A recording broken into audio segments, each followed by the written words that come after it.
Olá, alunos, tudo bem? Eu sou a professora Carla Castanho, do Departamento de Ciência da Computação. Vou fazer essa breve apresentação para que vocês me conheçam um pouco, né?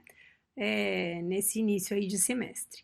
Bem, estarei com vocês na disciplina de APC, né? Algoritmos e Programação de Computadores. Estarei em uma das turmas com vocês.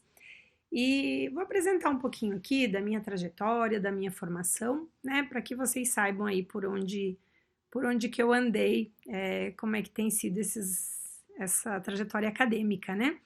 Bem, inicialmente eu falar de onde eu sou, né? Eu sou de Passo Fundo, no Rio Grande do Sul, sou gaúcha, é, e fiz a minha graduação lá mesmo, na Fundação Universidade de Passo Fundo, concluí ela em 94 em Ciência da Computação, bacharelado em Ciência da Computação.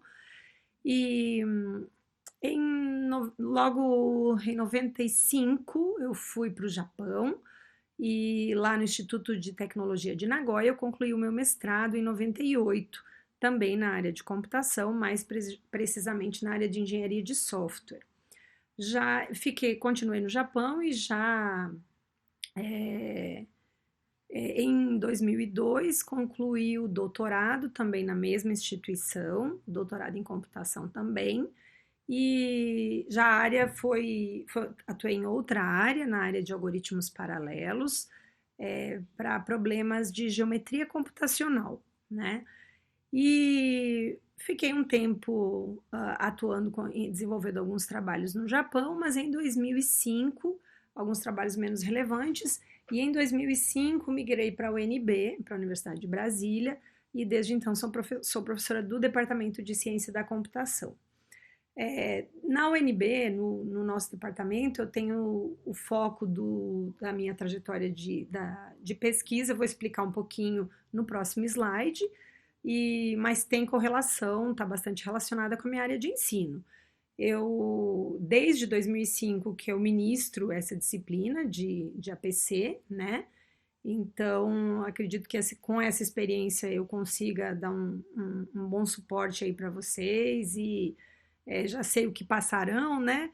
E o que irão enfrentar. Então, é bem importante que a gente tenha um diálogo para que eu possa auxiliar vocês da melhor forma possível aí, com a experiência que a gente tem aí desses anos todos nessa disciplina.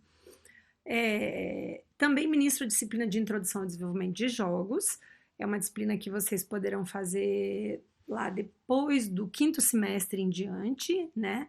É uma disciplina que requer um pouco mais de maturidade na programação, né?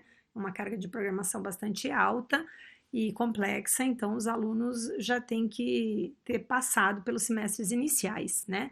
É uma disciplina bastante motivadora, bastante enriquecedora, né? Nós trabalhamos em parceria com o Departamento de Música e o Departamento de Design para formar equipes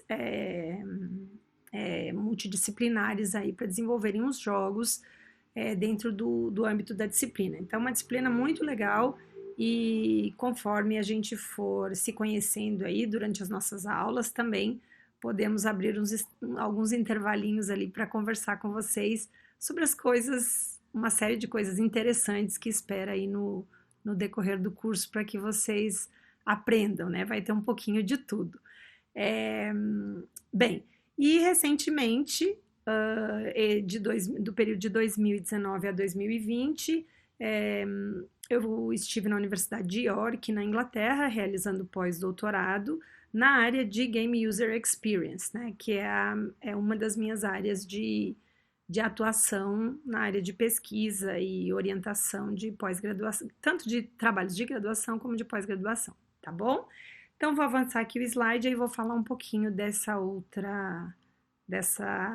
dos meus interesses de pesquisa mais precisamente. Como eu falei, eles estão atrelados à área de jogos eletrônicos, que é atrelado à área de ensino, né? Que é a minha área principal de ensino e de pesquisa. A área de jogos eletrônicos, pessoal, é uma área muito vasta, né? Então, dentro dessa área, esse é um pequeno nicho que eu atuo, né? Uma área bastante vasta, né?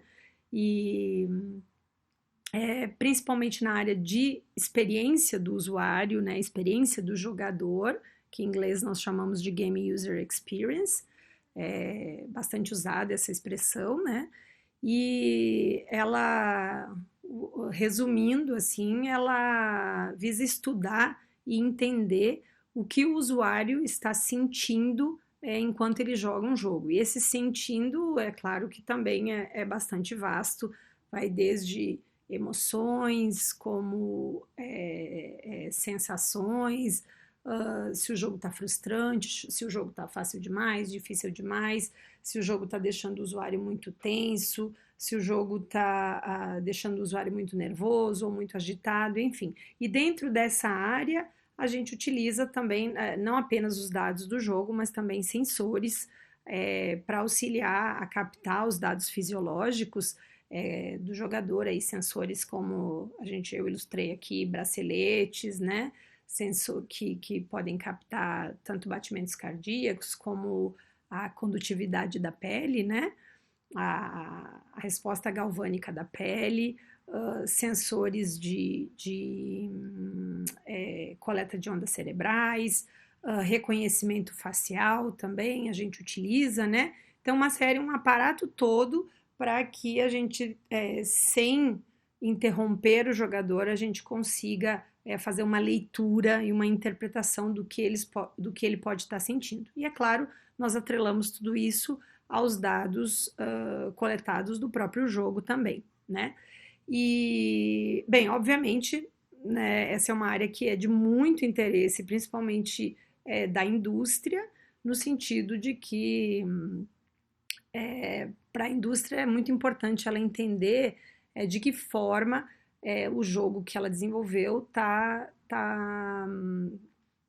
vamos dizer, está sendo sentido pelo usuário, né? Que é o objetivo final, é agradar esse usuário. E não só a indústria, mas também jogos, no momento, atualmente, já são bastante utilizados em ensino, em tratamento de fobias, de alguns distúrbios, né? Também bastante utilizado na área da saúde, e essa área de Game User Experience também investiga a experiência do usuário nesses outros setores. Ajuste dinâmico de dificuldade também está atrelado à experiência do usuário, né, de certa forma, porque nós trabalhamos para ajustar a dificuldade de um jogo em função do usuário, né, e ajustar isso dinamicamente em tempo real, conforme o jogador vai jogando, né. Até tem uma ilustração aí mais abaixo do slide, da tela, de um trabalho de um aluno, vocês podem ver ali, tem distâncias, alterações, conforme os quadros ali das plataformas, né? Enfim, tem uma série de coisas que a gente pode trabalhar para ajustar dinamicamente em função de como que aquele usuário está desempenhando, né? Tá progredindo no jogo. Nós utilizamos também nessa área, que é bastante inovador, essa questão dos dados fisiológicos, né? Esses dados também. Então a gente chama de ajuste dinâmico de dificuldade híbrido, né? Híbrido porque utiliza também dados fisiológicos juntamente com os dados do jogo. E tudo isso que eu falei, também em jogos de realidade virtual nós estamos investigando, né? Realidade virtual, mais do que nunca, né? Tem sido usado na área da saúde, né? Como eu falei, tratamento de fobias. Temos trabalhado também com investigação da cyber sickness, né? Que é aquele mal-estar que o usuário sente ao utilizar jogos de realidade virtual.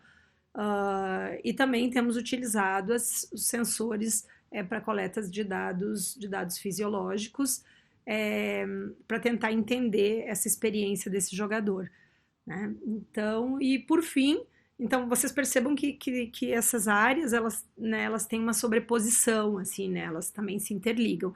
E a área de Game Analytics, que é uma área que ela trabalha com se utiliza de ferramentas aí da estatística também, para que a gente investigue grandes bases de dados, como dados